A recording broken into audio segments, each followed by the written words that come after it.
భీష్ముడు వ్యాసుని కలిశాడు. ఇద్దరు హస్తినాపురం చేరుకున్నారు. సత్యవతి వ్యాసునితో, హస్తినాపురానికి ఉన్న ఏకైక యువరాజు విచిత్రవీర్యుడు చనిపోయాడు. అతని భార్యలు అంబిక, అంబాలికలు కూడా విధవలయ్యారు.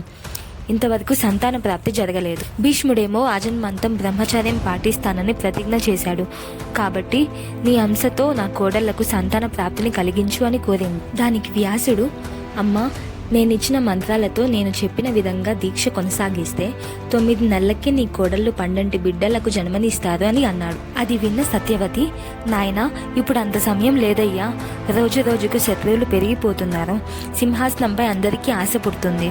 ఈ సమయంలో 9 మాసాలు ఎదురు చూడడం రాజ్యానికి అసలు మంచిది కాదు. అప్పుడు వ్యాసుడు, తల్లి, నీవు చెప్పినట్లే చేస్తాను.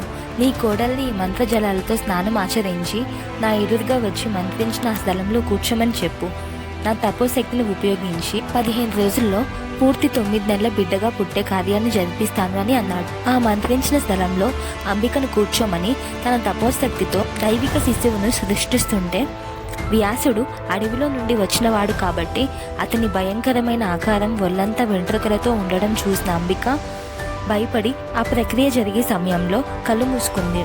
అంబిక ఆ సమయంలో కళ్ళు మూసుకుంది కాబట్టి ఆవిడ చేసిన దోషం వలన ఒక గుడ్డివాడు జన్మిస్తాడు. గుడ్డివాడు రాజ్యాన్ని పరిపాలిస్తాడా? అయితే మరో వారసునికి జన్మనివ్వు అని సత్యవతి అనగా, ఈసారి అంబాలికను వ్యాసుని దగ్గరికి పంపించింది. ఎట్టి పరిస్థితుల్లో కళ్ళు మూసుకోవద్దని సత్యవతి ముందుగానే చెప్పింది. కానీ కళ్ళు మూసుకోకపోయినా వ్యాసుని ఆకారం చూసి తాను కూడా భయపడి అంబాలిక శరీరం అంతా వణకడం మొదలుపెట్టింది. అలా వణుకుతుండడం వలన వణికే రోగం ఉండే పాండురోగి పుడతాడు. సత్యవతి ఇంకా సంతృప్తి కలక్క అంబాలికను ఈసారి వనకద్దని హెచ్చరించి మళ్ళీ వ్యాసుని దగ్గరికి వెళ్ళమని చెప్పింది. కానీ అంబాలికకు భయం వేసి తన స్థానంలో ఒక దాసిని పంపించింది. వ్యాసుని తపోశక్తితో అంబికకు పుట్టిన కొడుకు ధృతరాష్ట్రుడు.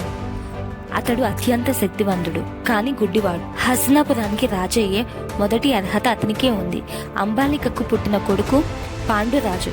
అతడు శారీరకంగా బలహీనంగా ఉంటాడు, కానీ విలువిద్యలో అతను గొప్పవాడు.